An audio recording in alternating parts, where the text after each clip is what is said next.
আসসালামু আলাইকুম। আমার সহজ রান্নাঘরের সহজ রেসিপিতে আপনাদের সবাইকে স্বাগতম। আজকে আমি গরুর মাংস আর নতুন আলু দিয়ে একটা সেরা স্বাদের রেসিপি করব। এখানে আমি হাড়, মাংস, চর্বি সব কিছু মিলিয়ে 1 কেজি পরিমাণে নিয়েছি। তো আমি এখানে মাংসটা মেরিনেট করে নেব। এখানে একটা পেস্ট করে নিয়েছি, শুকনা মরিচ, ধনিয়া, জিরা, তারপরে গরম মশলা দিয়ে সব কিছু মিলিয়ে একটা পেস্ট তৈরি করে নিয়েছি। তারপরে এই পেস্টটা দিয়ে দিলাম। তারপরে দিয়ে দিচ্ছি 3টা তেজপাতা। তারপরে দিচ্ছি হাফ কাপ পেঁয়াজ কুচি।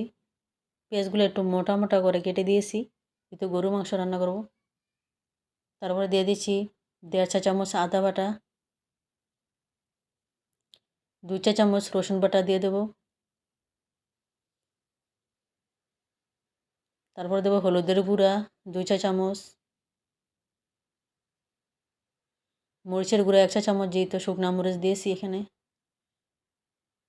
তারপরে ধনিয়া গুঁড়া 1 চা চামচ, জিরার গুঁড়া 1 চা চামচ, আর একটু গরম মশলা গুঁড়া দিয়েছি। তারপরে গোটা গরম মশলা দেবো, একটা বড় এলাচ, 3টা সাদা এলাচ, তারপরে একটু দারচিনি, লবণ 1.5 চা চামচ দিয়ে পরিমাণ মতো তেল দিয়ে দেবো। এখানে মাংসের মধ্যে অনেক চর্বি আছে, আমি তেল কম পরিমাণে দেবো। দিয়ে তারপরে হাত দিয়ে ভালোভাবে মেখে নেব।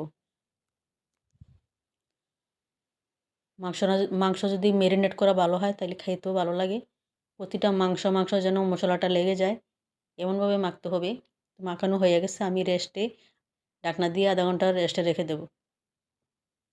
এখানে আমি আলু নিয়েছি, নতুন আলু, মাঝখান দিয়ে ফালি ফালি করে নিয়েছি। লবণ হলুদ দিয়ে মেখে তার চুলাতে একটা প্যান বসিয়ে দিয়ে দিচ্ছি একটু তেল দিয়ে। এখন আলুগুলো ভেজে নিলাম।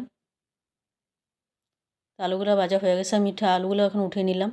তারপরে বসিয়ে দিচ্ছি ম্যারিনেট করা মাংস। এখানে আমি কোনো পানি ইউজ করি নিই। মাংস থেকে যে পানি উঠেছে ওইটা দিয়ে আমি আস্তে আস্তে করে লো হিটে জাল করে কষিয়ে নেব।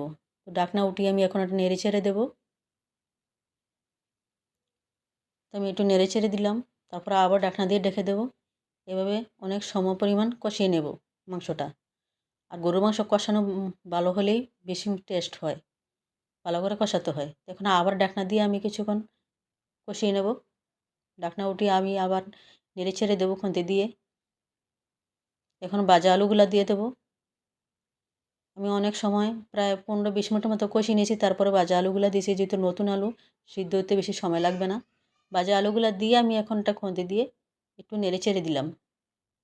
নেড়ে ছেড়ে দিয়ে তারপর আবার ঢাকনা দিয়ে ঢেকে কিছুক্ষণ কষিয়ে নেব মাংসের সাথে আলুগুলা। এখন ঢাকনা উঠিয়ে নিয়ে আমি এখন একদম ফুটান্ত গরম পানি দিয়ে দেবো পরিমাণ মতো। আমি অনেকক্ষণ যেহেতু কষিয়েছি, বেশি পরিমাণ দিইনি, অল্প পরিমাণে দিয়েছি। যা ঝোল যতটা লাগবে অতটাই দিয়েছি। আমি যেহেতু এখানে পাতলা ঝোল করব, তার জন্য আমি পরিমাণ মতো ফুটান্ত গরম পানি দিছি। ঠান্ডা পানি এখানে দিলে রেসিপিটা একদম ভালো হবে না। আবার ঢাকনা দিয়ে ঢেকে দিলাম। ঢাকনা উঠিয়ে আমি এখন স্বাদে ম্যাজিক মশলা দিয়ে দেবো। আমার নিজে হাতে বানানো ম্যাজিক মশলা দিয়ে দিচ্ছি।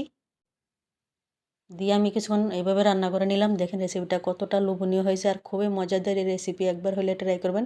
প্লিজ ভিডিওটা ভালো না লাগলেও একটা লাইক দিবেন, কমেন্ট করবেন, শেয়ার করবেন।